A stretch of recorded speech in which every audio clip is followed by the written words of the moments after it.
जी अस्सलाम वालेकुम बेटा। This second part of chemical equilibrium questions. तो ये चल रहे थे, हमने 23 तक कर लिए थे, 24 से स्टार्ट कर रहे हैं आज। तो इसमें कह रहा है के पी का एक्सप्रेशन इसमें से कौन सा ठीक है। एंड दिस लेंदी क्वेश्चन, थोड़ा सा वर्किंग करनी पड़ेगी इसके लिए। 2HI reversible with H2 and I2। This question is more for maths rather than chemistry. तो इसमें क्या है कि शुरू में इसके बी मोल्स लिए थे और उसको एक कंटेनर में डाल दिया, तो बी ये हो गया, ये 0 0 हो गया स्टार्ट में। ये हो जाएगा फिर B-2x, ये हो जाएगा 0+x और ये हो जाएगा 0+x, राइट। अच्छा, अब उसने x मोल्स बोल दिए, हाइड्रोजन आइड के डिसोसिएट किए, तो हम इस अपने x को y करने जा रहे हैं ताकि कोई कन्फ्यूजन ना हो। ठीक है, तो मैं इसको काट के y कर देता हूँ ताकि वो जो कन्फ्यूजन 2y की 2y and y then he says के इसको नोट करेंगे। इसने कहा कि इतने मोल्स इसके हाइड्रोजन आइड के डिसोसिएट हो गए, राइट। अगर डिसोसिएट हो गए हैं तो हमारे पास कौन से डिसोसिएट हुए? यही होंगे ना जो माइनस हो गए इसमें से। शुरू में अगर आपके पास 100 थे और आपके पास यहाँ पर 80 बच गए, इसका मतलब 20 डिसोसिएट हुए। तो आपके पास ये हैं वो जो डिसोसिएट हुए। तो इसका मतलब ये हुआ कि 2y को वो x बोल रहा है, तो y की वैल्यू आ जाएगी x/2। इसको कर देते हैं सब्स्टिट्यूट।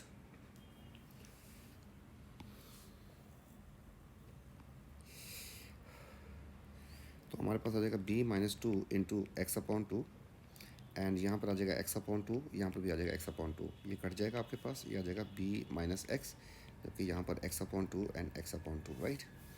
अब एक्सप्रेशन में चलते हैं। तो एक्सप्रेशन में मुझे लिखना है Kp is equals to product के मोल्स अपॉन रिएक्टेंट के moles.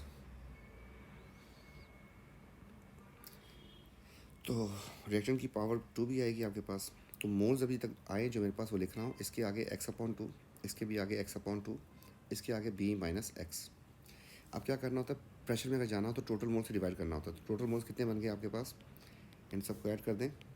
B-x plus half x and plus half x, मतलब B-x प्लस x कट के B आ गया आपके पास आंसर, टोटल मोल्स। इसका मतलब B से सबको डिवाइड करना है। और फिर जो है टोटल प्रेशर जो है उसने बताया था P है, तो आपको P और फिर यहाँ पर भी P और फिर यहाँ पर भी P लिखना था। तो ये आपके पास पार्शियल प्रेशर बन चुके हैं। तो moles divide by total moles into P total कर दिए तो पार्शियल प्रेशर बन गए। अब इसको सेट करें तो आप ये देखें कि ये चीज़ 2 दफ़ा आ रही है सेम से। इसको हम स्क्वायर भी लिख सकते हैं। तो हमने लिखा Kp is equals to x/2b into P का स्क्वायर, जबकि नीचे आ जाएगा B-x upon b into P का भी स्क्वायर है।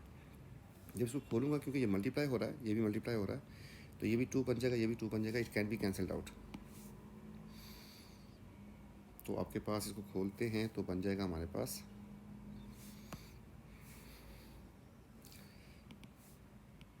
x का स्क्वायर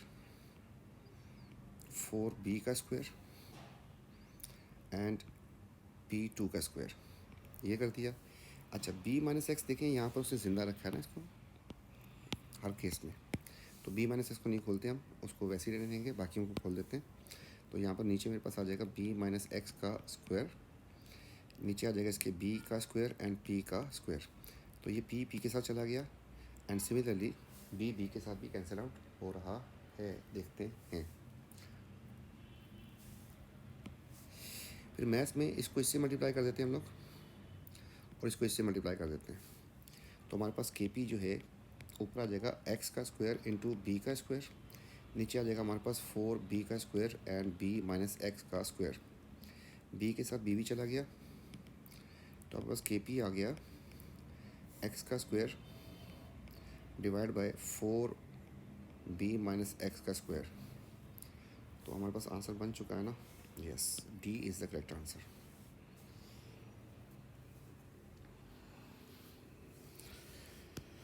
नेक्स्ट क्वेश्चन,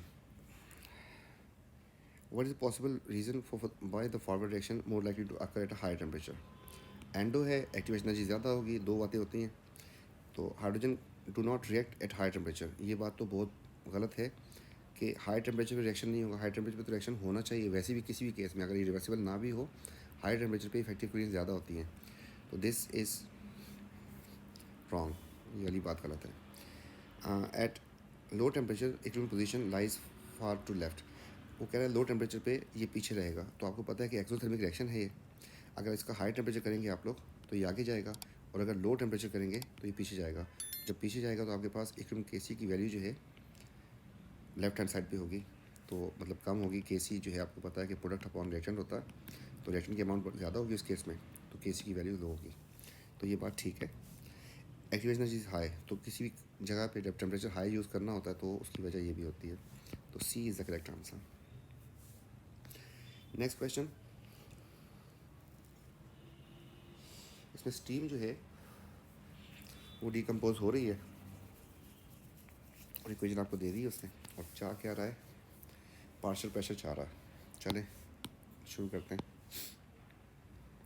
उसने कुछ नहीं बताया, उसने परसेंटेज की बात की, तो हम इसका शुरू की अमाउंट 1 ले लेंगे, इसकी 0, इसकी 0, यहाँ पे करेंगे 1 माइनस 2x, यहाँ पर करेंगे 0 प्लस 2x, जबकि यहाँ पर करेंगे x।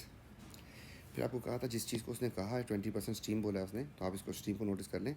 इसका अगर 20% डिकम्पोज हो गया तो बचा कितना फिर रिमेनिंग 80%, और 80% जो है 1 का कितना हो जाएगा 0.8। 20% सॉरी, हाँ 20% कन्वर्ट हो गया उसका। तो हमने क्या किया कि 1 माइनस 2x जो था उसको 0.8 ले लिया।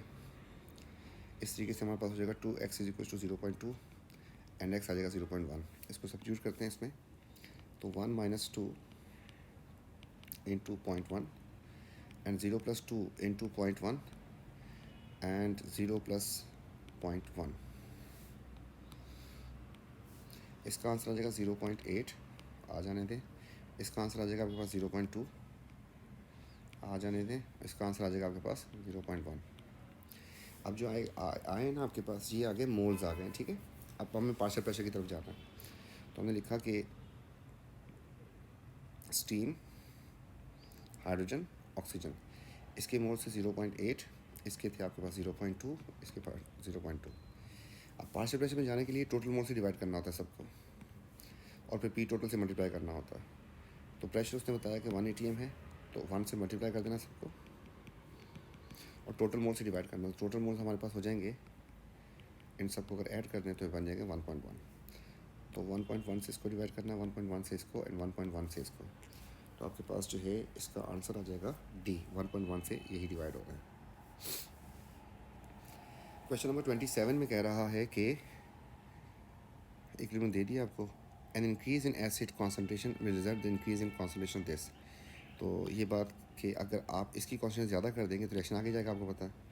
जब आगे जाएगा तो इसकी कॉन्सेंट्रेशन बढ़ जाएगी। तो ठीक है, ये वाली बात तो सही हो गई। रिडॉक्स रिएक्शन टेक प्लेस, तो हाइड्रोजन यहाँ पर भी आयन की फॉर्म में, यहाँ पर भी +1 ही होगा, छोड़ दें इसको। ऑक्सीजन किसी कंपाउंड में -2 ही होता है। क्रोमियम की अगर निकाल के देखनी चेक कर लें, -2 ही हो गया। 4 ऑक्सीजन -8, क्रोमियम हो गया x, तो आंसर आ जाएगा +6। यहाँ पर आते हैं -2, 7 ऑक्सीजन का मतलब -14 एंड ये 2x, इसका आंसर भी +6, तो रिडॉक्स तो नहीं है ये। Adding catalyst increase the concentration, catalyst से किसी की अमाउंट नहीं बढ़ेगी, लेकिन कॉन्स्टेंट हैज़ नो यूनिट। तो ये वाली बात भी गलत हो रही है। आपके पास यहाँ पर 2 मोल्स आ रहे हैं, यहाँ पर 4 मोल्स आ रहे हैं, तो यहाँ पर पावर 2 बनेगी, यहाँ पर पावर 4 बनेगी, और आपके पास आंसर आ जाएगा 2 - 4 मतलब -2, और कॉन्सेंट्रेशन के साथ अगर इसको कर दें मोल पर DM क्यूब के साथ, तो आपके पास बन जाएगा मोल -2 इसका यूनिट बनेगा एंड DM +6 बन जाएगा। तो ये वाली बात भी गलत हो रही है। तो A is the correct answer. Next question, ये कह रहा है कि this compound is main constitute of tooth enamel, और सलाइवा एग्जिस्ट करता है। और उसकी इक्वेशन बताइए कि पहले जो है ये डिसोसिएट होता है इस तरीके से, और उसके बाद जो है एक और इक्वेशन भी बताई है जिसमें ये चीज़ इन्वॉल्व हो रही है, dissolve more readily in acid saliva. तो टूथ एनामल जो है वो ये है, जो सॉलिड होता है आपके सामने, dissolve more quickly in acid saliva. Acid saliva में क्यों जल्दी डिज़ोल्व होता है? Number 1, hydroxide ions are neutralize by acid. Acid का मतलब क्या हुआ, जिसने ऐसे लिखा था इसका मतलब कि H आयन में। तो आप देखें, ऐसा था मेरे पास, मैंने इसमें डाल दिया एसिड, एसिड को कर देगा न्यूट्रलाइज। इसको जब न्यूट्रलाइज करेगा तो इसकी कॉन्सेंट्रेशन ड्रॉप हो जाएगी, रिएक्शन आगे जाएगा। तो इसलिए ऐसा हो रहा है, क्योंकि पहले इनके दरमियान इक्विलिब्रियम थी, स्टे था, अब जो इसकी कॉन्सेंट्रेशन कम होने से आगे जाएगा, डिज़ोल्व होगा, ये बात सही है। फॉस्फेट आयन एक्सेप्ट प्रोटॉन, यहाँ पे जो इक्विलिब्रियम बनी हुई है उसमें फॉस्फेट के साथ इसकी इक्विलिब्रियम बनी हुई है। अगर आपके पास H+ होगा तो इसके साथ रिएक्शन करके H3PO4 ये आपको दिखा रहा है कि ये दोनों आपस में रिएक्शन करके ये बना सकते हैं। तो अगर ऐसा करेगा, ये दोनों H के साथ रिएक्शन कर जाएगा, तो ये HPO4 -2 बनेगा। इसका मतलब इसकी कॉन्सेंट्रेशन ड्रॉप होगी ना, रिएक्शन कर रहा है, ड्रॉप होगी तो रिएक्शन फिर आगे जाएगा, रिएक्शन आगे जाएगा, इसका मतलब सॉलिड जो है डिज़ोल्व होगा, 2-3 ml जो है वो डिके होगा उसका। तो ये बात भी सही है। Calcium ion react with a acid, calcium ion reaction नहीं कर सकता एसिड से, क्योंकि कैल्शियम आयन के ऊपर +2 चार्ज है और एसिड के ऊपर +2 चार्ज है, तो ये नहीं रिएक्शन करता। कैल्शियम मेटल करता है, आयन नहीं करता। तो ये वाली बात, उसमें कैल्शियम मेटल है ही नहीं, ठीक है। तो 1 और 2 का मतलब हो गया B. Next question, it's quite simple, equation ही लिखनी थी, लिखी हुई इसने, तो हमने शुरू में बता दिया कि दोनों के 1 मोल थे इथेनॉल के एंड इथेनॉइक एसिड के। तो हमने लिखा इसको, ये भी 1 था, ये भी 1 था, ये 0 होगा, ये 0 होगा, फिर ये हो जाएगा 1 - x, ये हो जाएगा 1 - x, ये हो जाएगा 0 + x, ये हो जाएगा 0 + x। मोल्स चाहिए, केसी की वैल्यू बता दी है, तो सेट हो गया। तो आपके पास जो है केसी में प्रोडक्ट ऊपर आएंगी, दोनों की पावर 1 1 है, रिएक्शन नीचे आएंगे, दोनों की पावर 1 1 है। तो ऊपर आपके पास आ रहा है x एंड x, नीचे आ रहा है आपके पास 1 - x एंड 1 - x। अगर ऊपर देखें तो x² बन जाएगा, नीचे देखें तो 1 - x का स्क्वायर बन जाएगा। तो केसी की वैल्यू 4 है, और केसी की वैल्यू जो है आपके पास 4 है, तो हमने यहाँ पे लिख दिया 4, ऊपर x², नीचे 1 - x का भी स्क्वायर। स्क्वायर से अगर जान छुड़ाएं तो अंडर रूट दबाना पड़ेगा, अंडर रूट दबाने पे ये बन जाएगा 2 = x 1 - x, ये बन जाएगा 2 - 2x = x, ये 2x उधर जाके प्लस हो जाएगा, तो 2 = 3x हो जाएगा, और x हो जाएगा 2/3। तो आपके पास मोल्स आ गए। उसने यही पूछा था कि आपके पास x की वैल्यू क्या आ रही है, मतलब इथाइल इथरनेट के मोल्स कितने होंगे। तो 2/3 कहाँ पे है, बी, ठीक है। नेक्स्ट क्वेश्चन, ये पिछली वीडियो में डिस्कस हो गया है 30, इसको हम डिस्कस नहीं कर रहे, ठीक है, ऑलरेडी डन।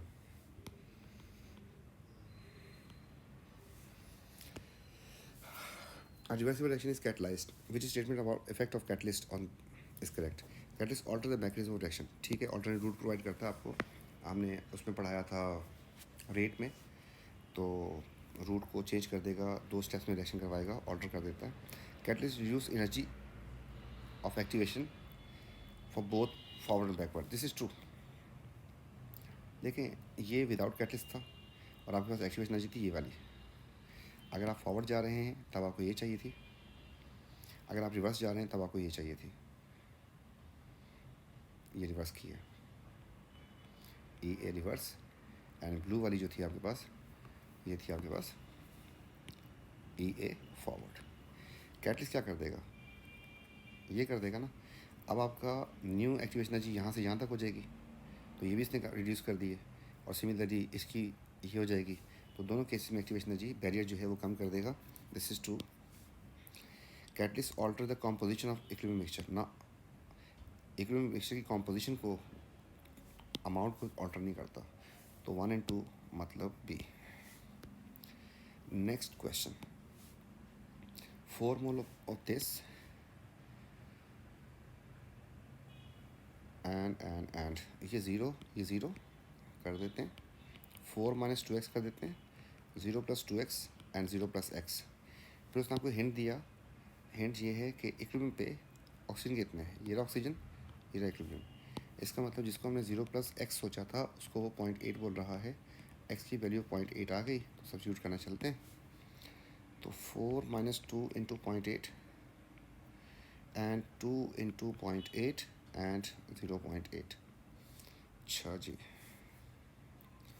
इसका आंसर तो आ गया 0.8, इसको सही रखते हैं। इसका हो जाएगा 1.6, इसको भी सही रखते हैं। ये हो जाएगा 16, तो 2.4। अब जो है आपके पास केसी के एक्सप्रेशन में चलते हैं, तो आपके पास एक जो NO है उसकी पावर 2 है, इसकी पावर 1 है, और नीचे वाले की पावर 2 है। तो NO के जो मोल्स आ रहे हैं आपके पास, दैट इज़ 1.6 का स्क्वायर हो जाएगा, इसके 0.8 ही रहेंगे, जबकि इसकी हो जाएंगे 2.4। तो कौन सा एक्सप्रेशन मैच कर गया इसके साथ? आई गेस डी कर गया, D D D D D, yes. Question number 33 कह रहा है कि carbon monoxide readily burn in oxygen to form carbon dioxide. मतलब ये जो कह रहा है वो कह रहा है कार्बन मोनोऑक्साइड किसमें कन्वर्ट हो जाती है, ठीक है। और रेडियली होती है, रेडियली का मतलब कि बड़ी स्पीड में ये काम होना चाहता है, ये इस फॉर्म में ही जाना चाहता है, राइट। रेडियली हमने स्पीड कर दिया इसको। तो बोला इसकी वजह क्या हो सकती है? Number 1, +4 oxidation state of carbon is more stable then +2। इसकी निकालें तो यहाँ पर इसके ऊपर जो है चार्ज इट इज़ 0, -2, ये x तो +2 आ जाएगा इधर, जबकि यहाँ पे 0, -4 एंड x मतलब +4। तो जब आगे जाना चाह रहा है, आगे जा रहा है, इसका मतलब स्टेबल फॉर्म में जाना चाह रहा होगा, तो +4 ज़्यादा स्टेबल होगी तभी तो जा रहा होगा, तो 1 is correct. Second, enthalpy change of formation of carbon dioxide is more negative than carbon monoxide. अच्छा, ये वाली बात अब आपको बता देते हैं कि फॉर्मेशन जो है अगर नेगेटिव हो किसी की तो वो रिएक्शन फिजिबल होता है, फास्ट होता है। तो अगर प्रोडक्ट की मैंने रिएक्शन लिखा और मैंने प्रोडक्ट लिख दिया, अगर इसकी डेल्टा एच फॉर्मेशन जो है मोर नेगेटिव होगी, इसका मतलब रिएक्शन आगे जाएगा। और अगर इसकी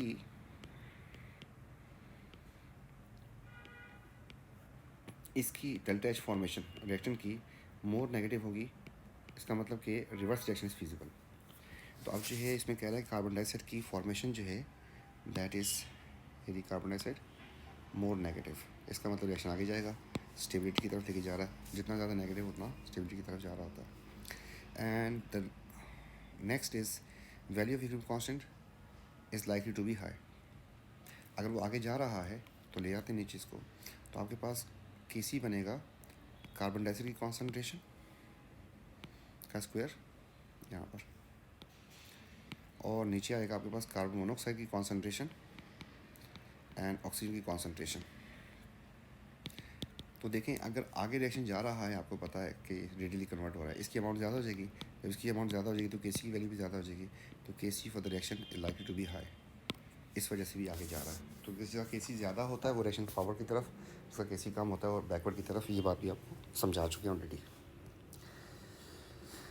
नेक्स्ट क्वेश्चन 34।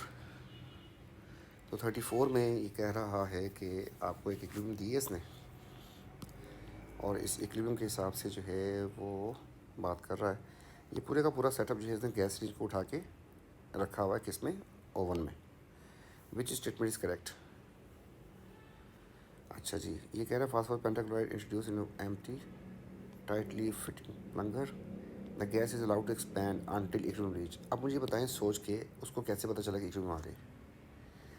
गैस फैलती रही, एक्सपेंड करती रही और एक जगह पे जाके इक्विलिब्रियम। इसका मतलब ये हुआ कि शुरू में ये प्लंगर जो था अंदर था, ठीक है, फिर गैस एक्सपेंड करती गई, ये प्लंगर पीछे होता गया, और फिर जो है यहाँ पे जाके रुका होगा तो उसको पता चला ना कि इक्विलिब्रियम आ गई है, तो ये जाके स्टे हो गया, स्टे कांस्टेंट हो गया। तो इस वक्त कौन सी बात ठीक है? Equilibrium pressure inside gas range will be greater than atmospheric pressure. सुने गौर से, अगर इसका प्रेशर ज़्यादा होता तो फिर तो ये पिस्टन पीछे की तरफ मूव करता रहता ना, बाहर एटमॉस्फेरिक प्रेशर है तो फिर तो ये रुकता नहीं, इक्विलिब्रियम तो नहीं आती, फिर तो ये पीछे जाता रहता। तो इक्विलिब्रियम तो वहाँ पे जब उसको पता चला तो इसका मतलब पिस्टन रुक गया।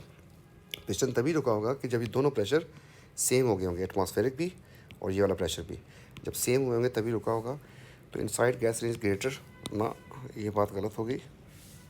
When the plunger is pushed an equilibrium adjust to produce more PCl5। वो कह रहा है कि अगर इसको मैं इसको पुश कर दूंगा तो प्रेशर ज़्यादा कर देगा, और प्रेशर ज़्यादा करने से रिएक्शन कहाँ जाता है, कम मोल्स की तरफ, टू लेस मोल्स की तरफ। तो यहाँ पर आपके पास 2 हैं, यहाँ पर 1 है, रिएक्शन पीछे जाएगा। तो यही बात उसने लिखी है कि मोर PCl विल प्रोड्यूस, तो ठीक है पीछे जाएगा, तो ये वाली बात होगी। तो second is correct. The last one इस थोड़ा सा ट्रिकी है, और उसमें जो है देन का वर्ड जो है उसको आपने नोट करना था। वो कह रहा है कि the volume of gas in syringe at equilibrium will be greater. Equilibrium इसके अंदर वॉल्यूम जो है ग्रेटर होता than if no dissociation has occurred. अगर डिसोसिएशन ना होती तो कितना होता वॉल्यूम, 1। डिसोसिएशन हो गई तो कितना होगा, 2। तो गैस रेंज में volume greater will be greater, 2 मोल होंगे तो वॉल्यूम 48 डेसीमीटर क्यूब होगा। देन नो डिसीजन करता है, तो अगर ना होती तो 24 डेसीमीटर क्यूब होता क्योंकि 1 मोल था। तो ये वाली बात भी सही है कि डिसीजन होने से ज़्यादा वॉल्यूम होगा एज़ कम्पेयर टू डिसीजन ना होती तो 2 and 3 मतलब C is the correct answer. Next question, what will change the value of K P. तो के पी कैसे वो सिर्फ टेम्परेचर चेंज करता है, तो टेम्परेचर कहीं देखें, खत्म। इसके बाद जो है इस क्वेश्चन में कह रहा है कि partial pressure of equilibrium found this what is the method. तो पार्शियल प्रेशर तक तो पहुंचा दिया, जो हम मोल्स की कैलकुलेशन करते थे वो तो उसने करवाई नहीं आपसे, तो आपने सिर्फ ये लिखना था पार्शियल प्रेशर ऑफ NO2 की पावर 2 बनेगी and partial pressure of N2O4 की पावर 1 बनेगी। NO2 का पार्शियल प्रेशर दे दिया भाई ने 0.33 एंड इसका प्रेशर दे दिया आपको 0.67। Just we need to solve it और आंसर आ जाएगा बस। तो ये बन रहा है आपके पास 0.33 का स्क्वायर एंड डिवाइड बाय 0.67, तो 0.16 is the correct answer.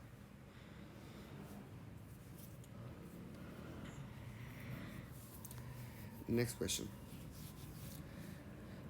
Equation given है, अच्छा जी, contribute photo coming which factor effect the value of K P. अच्छा, के पी को सिर्फ टेम्परेचर चेंज करता, तो ये सही है, ये सही है, ये सही है। Would effect the value of K P of above equilibrium, ये नहीं करता, ये नहीं करता, ये नहीं करता, ये नहीं करता, तो D is the correct answer.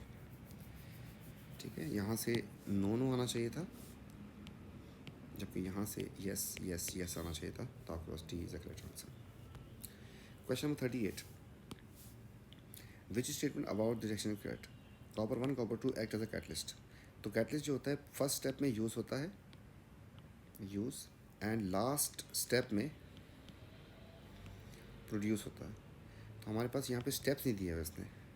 वैसे देखें तो कॉपर जो है यूज़ हो रहा है और फिर रीजनरेट हो रहा है, तो कैन बी, एंड सिमिलरली यहाँ पे यूज़ हो रहा है, रीजनरेट हो रहा है, कैन बी। तो इट इज़ अ डाउटफुल, इसको छोड़ देते हैं, अगली बात देखते हैं। Copper ion act as an oxidising agent in reaction 2। अगर ऑक्सीडाइजिंग एजेंट है तो इटसेल्फ क्या होना चाहिए, इसको इटसेल्फ इसको रिड्यूस होना चाहिए। तो कॉपर 1 रिएक्शन 2 में क्या ये रिड्यूस हो रहा है, ये तो ऑक्सीडाइज हो रहा है, तो इसको तो रिड्यूस होना चाहिए था, तो ये बात बिल्कुल गलत हो गई। Next, in reaction 2 1 in which light is absorb. तो अगर आपने पीछे पढ़ा हो तो depth of the colour of glass related to concentration of glass.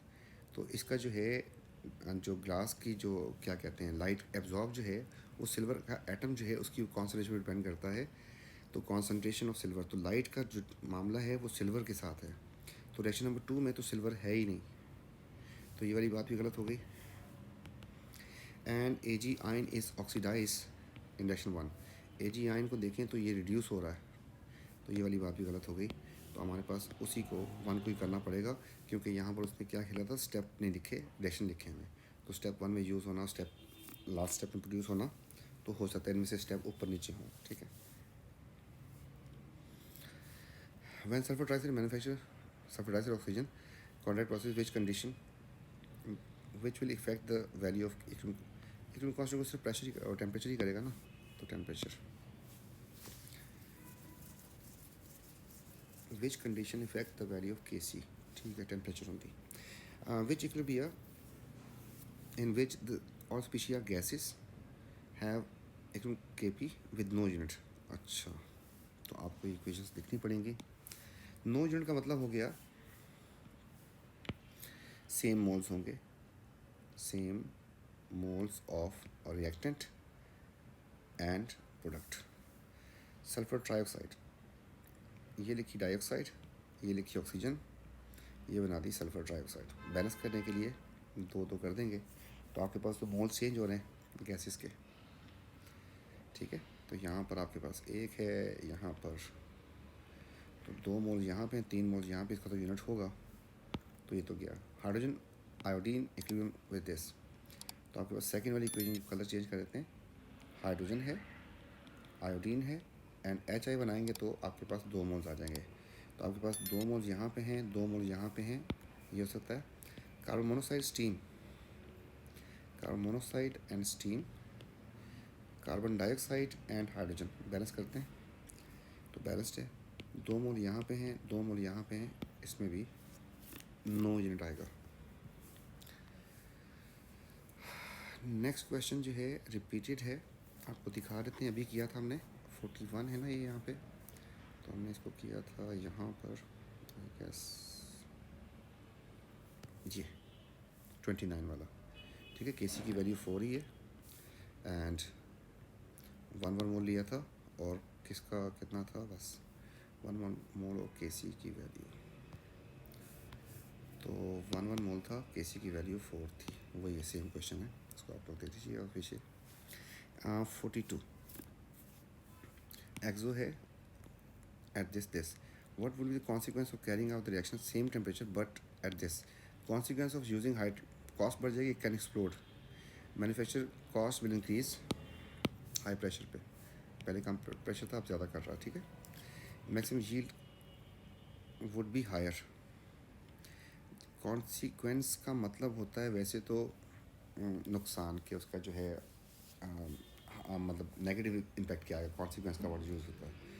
तो कॉन्सिक्वेंस में अब जो है ये वाली बात डाउट में डाला खुद ही, तो अब देखते हैं कि आपके पास यहाँ पे 2 मोल्स हैं, यहाँ पे 1 मोल से प्रेशर ज़्यादा करने से आगे तो जाएगा, तो इसको हम क्वेश्चन मार्क लगा देते हैं, जाएगा तो सही, कॉन्सिक्वेंस नहीं बनता ये। The reaction proceed faster rate, तो टेम्परेचर ज़्यादा कर प्रेशर ज़्यादा करने से इफेक्टिव कूलिंग ज़्यादा हो जाएंगी तो रेट ज़्यादा हो जाएगा, ये कॉन्सिक्वेंस तो नहीं हुआ, तो ये भी डाउट में। तो अभी ये है कि क्या किया जाए, कॉन्सिक्वेंस जो है इसका मतलब रिज़ल्ट भी हो सकता है, तो इसलिए मैं इसको कर देता हूँ, दोनों को टिक कर रहा हूँ कि दोनों बातें ठीक हैं, लेकिन कॉन्सिक्वेंस के टर्म में हम हमारी थोड़ी सी ब्रेक लग रही थी कि कॉन्सिक्वेंस का वर्ड नहीं, उसको बोलना चाहिए था कि what will be the effect, ठीक है, क्या रिज़ल्ट आएगा इसका।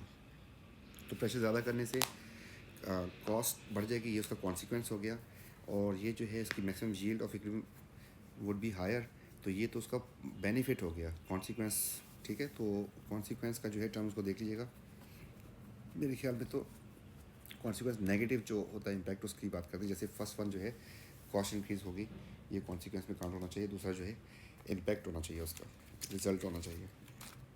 तो बहरहाल इसका आंसर डी या ए जो है बनता है, तो वो देख लीजिएगा आप लोग, ठीक है। मेरे ख्याल में अब इस वक्त कॉन्सिक्वेंस को हम लेते हैं कि क्या रिजल्ट आएगा, तो A is the correct answer. Next question जो है आपके पास, इसमें इसने जो काम शुरू किया उसने कहा कि एक्स मोस्ट इनिशियल कॉन्सनट्रेशन इतनी थी, एकदम रीच इतनी हो गई, प्लॉट किया उसने, केसी की वैल्यू लगाई है। चलें शुरू करते हैं फिर। इसकी थी कॉन्सनट्रेशन 0.5, इसकी थी 0, ये हो जाएगा 0.5 माइनस एक्स, ये हो जाएगा 0 + 2x, सेट है जी। और फिर आपको उसने बता दिया है कि इसकी कॉन्सनट्रेशन रीच हो गई है कहाँ पर, एक्स की शुरू में तो इतनी थी और फिर उसने कहा कि इतनी हो गई है, ड्रॉप हो गए, तो इसको बता रहा है कि 0.25, किसको, ये जो हमने इक्विलिब्रियम पे सोचा था। तो 0.5 माइनस एक्स हमने कहा कि इतनी होगी, उसको वो कह रहा है 0.25, तो एक्स की वैल्यू आ गई 0.25, सब्स्टिट्यूट कर देते हैं, तो 0.5 माइनस 0.25 एंड 0 + 2 इंटू 0.25, इसका आंसर आ जाएगा 0.25, इसको लिख देते हैं इधर, इसका आंसर आ जाएगा 0.5।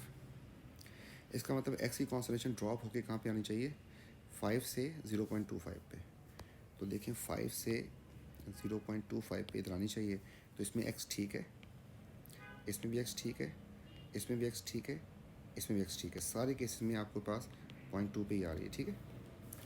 उसके बाद इसकी कॉन्सनट्रेशन 0 से 0.5 पे जानी चाहिए, तो 0 से 0.5 पे, तो ये देखें तो 0 से 0.5 पे नहीं जा रही, ऐसा होना चाहिए था, तो आपके पास ये हो सकता है। इसका मतलब इसको क्रॉस कर देते हैं, इसको भी क्रॉस कर देते हैं, ये भी ठीक है और ये भी ठीक है, तो 2 हो गए आपके पास, 2 कट गए, 2 रह गए। केसी की वैल्यू क्या होगी, केसी की वैल्यू हो जाएगी आपके पास, एक्सप्रेशन लिखें तो 0.5 जो है उसका स्क्वायर करना पड़ेगा, नीचे आपके पास 0.25 आएगा, तो ये बन जाएगा हमारे पास 0.5 का square and divide by 0.25, 1 answer के सी का आना चाहिए। तो के सी का आंसर यहाँ पर और यहाँ पर सही है, तो यहाँ पर सारी बातें सही हो रही हैं। C is the correct answer. Next question, यहाँ पर आपसे छोटी सी गलती हुई होगी, वो ये कि केसी में सॉलिड स्टेट सिंबल नहीं आता बस। तो लेट स्टार्ट। इसका बताया उसने 1 था सिल्वर नाइट्रेट, एंड Fe भी 1 था, ये 0 ये 0, तो ये हो जाएगा 1 माइनस एक्स, ये हो जाएगा 1 माइनस एक्स, ये हो जाएगा 0 प्लस एक्स। इसको वैसे करना नहीं, छोड़ देते हैं, इसको बन जाएगा 0 प्लस एक्स। और फिर उसने कहा है कि सिल्वर की इतनी कॉन्सेंट्रेशन थी कब, इक्विलिब्रियम पे। तो ये रहा आपके पास सिल्वर, और ये हमने सोचा है इसको, तो हमने इसको 1 माइनस एक्स सोचा था, उसको वो 0.44 कह रहा है, तो एक्स की वैल्यू आ गई 0.56। तो प्लग इन करते हैं, तो 1 माइनस 0.56, यहाँ पर भी आ जाएगा 1 माइनस 0.56, यहाँ पर आ जाएगा 0.560 प्लस। तो आपके पास प्रोडक्ट में केसी के एक्सप्रेशन में ऊपर प्रोडक्ट एक ही आएगी, क्योंकि सॉलिड वाला पेयर नहीं होगा, रिएक्शन 2 आएंगे। इसका आंसर आ जाएगा 0.44, इसका भी आंसर आ जाएगा 0.44, इसका आ जाएगा 0.56। तो बस ये छोटी सी गलती की वजह से शायद आपका मार्क जा रहा हो, तो be careful when you see the state symbol. तो सॉल्व करेंगे, कर लेते हैं। तो 0.56 डिवाइड बाय 0.44, 2.44, 2.89, तो D is the correct answer. वो change in condition cause the purple colour equilibrium mixture to become paler, मतलब लाइट हो जाए वो। तो पर्पल कलर इसका था, और अगर प्रोडक्ट साइड पे जाएगा तो कलरलेस बन जाएगा, तो इसका मतलब पर्पल इंटेंसिटी कलर की कम हो जाएगी। तो ही want to move the reaction in forward direction. अच्छा जी, नंबर 1 डिक्रीजिंग प्रेशर, दोनों तरफ 1 2 मोल्स हैं, 2 मोल इधर 2 मोल इधर, प्रेशर काटते हैं, प्रेशर कुछ नहीं कर सकता, मोल्स बराबर हैं। अच्छा, एंडोथर्मिक रिएक्शन है, अगर if you want to move in forward direction तो टेम्परेचर शुड बी हाई, तो increasing temperature is the answer. What will change the value of KP, again repeated है, सिर्फ टेम्परेचर के अलावा कुछ नहीं कर सकता इसको। एंड इसमें कह रहा है कि करेक्ट यूनिट फॉर दिस, ये भी आई गेस रिपीटेड है। हमारा 5 मोल्स यहाँ पे हैं, 3 मोल्स यहाँ पे हैं, आपके पास ऊपर पावर बनेगी 5, नीचे पावर बनेगी 3, ये बन जाएगा x 5 माइनस 3, मतलब x की पावर 2, और x है क्या चीज़ आपके पास, मोल पर डी क्यूब की पावर 2, तो बन जाएगा mole square and D minus 6। This question, इसमें जो है 2-3 चीज़ें इन्वॉल्व की हैं। Let's start. तो पहली बात तो ये है कि इसकी इंथैल्पी ऑफ रिएक्शन की बात कर रहा है, और ये हैं कौन कौन कौन कौन, एक्स जो है हैलोजन हो सकते हैं, इंथैल्पी की बात है, ठीक है जी। इंथैल्पी Cl और HBr, चलें बनाते हैं। इसमें हो क्या रहा है, टूट रहा है ना, डिकम्पोज हो रहा है, तो मैंने लिख दिया HCl और मैंने लिख दिया HBr, आपसे पूछे बगैर। ये बन जाएगा H एंड Cl, जबकि ये बन जाएगा HNBr। आप सोच के बताएं कि डिकम्पोजिशन हो रही है, टूट रहा है, इसके लिए ज़्यादा एनर्जी चाहिए होगी ना, क्योंकि इसका साइज़ छोटा है और बॉन्ड लेंथ छोटी होगी, बॉन्ड एनर्जी ज़्यादा होगी। तो इसकी बॉन्ड एनर्जी हाई है, तो मोर एनर्जी रिक्वायर्ड। जबकि इसका साइज़ बड़ा होने की वजह से बॉन्ड लेंथ बढ़ गई है, इसके लिए आपको लेस एनर्जी चाहिए होगी। इसकी बॉन्ड एनर्जी ऑलरेडी कम थी, तो लेस एनर्जी चाहिए होगी। तो HBr की एनर्जी कम होगी, HCl की ज़्यादा होगी, तो पहली वाली बात जो है ये सही हो गई। दूसरी बात है KP की, और KP जो है आपको पता है प्रोडक्ट के साथ रेशो है इसका, इन दोनों के रिएक्शन में। तो अगर मैं रिएक्शन करवाऊँ H2 का किसके साथ, एक है HBr एक Br, तो Br के साथ करवाया, और एक करवा दिया मैंने H2 का I2 के साथ। दोनों केसेस में रिएक्शन होना है, इसमें बनेगा आपके पास HBr, इसमें बनेगा आपके पास HI। अच्छा, अब इन दोनों में कौन सा रिएक्शन फास्ट होगा, आपको पता है कि आपके पास फ्लोरीन, फिर क्लोरीन, फिर ब्रोमीन एंड फिर आयोडीन, इनकी रिएक्टिविटी नीचे की तरफ डिक्रीज़ कर रही होती है। तो this is more reactive, this is less reactive, this reaction will be fast. जब फास्ट होगा तो इसकी अमाउंट ज़्यादा होगी, जब ये स्लो होगा, ये लेस रिएक्टिव है, तो ये रिएक्शन स्लो होगा, जब स्लो होगा इसकी अमाउंट कम होगी। तो हमारे पास KP होता क्या है, KP हमारे पास प्रोडक्ट के साथ होता है, तो इसका मतलब कि HBr का रिएक्शन फास्ट होगा तो उसमें प्रोडक्ट की अमाउंट ज़्यादा होगी, तो इसलिए Kp ज़्यादा होगा। तो HBr का Kp ज़्यादा होगा, this is true, then HI। And the last one is ionisation energy, iodide and chloride. तो बना लेते हैं, क्लोराइड ये हो गया, आयोडाइड ये हो गया। और एक आपको पता है कि IE में होता है क्या, ये न्यूक्लियस है, ये इलेक्ट्रॉन है इनका, इसमें फोर्स स्ट्रॉन्गर होगी, इसमें फोर्स वीक होगी। तो IE होती है energy required to break this bond. इसके लिए आपको लेस एनर्जी चाहिए, किसके लिए, आयोडीन के लिए, जबकि क्लोरीन के लिए, इसके लिए आपको मोर एनर्जी चाहिए। तो क्लोरीन की एनर्जी ज़्यादा होनी चाहिए देन, तो ये वाली बात गलत हो रही है, तो B is the correct answer. Chlorine की ज़्यादा होनी चाहिए, this should be this way. Thank you बेटा, तो इंशाल्लाह मिलते हैं फिर नेक्स्ट वीडियो में।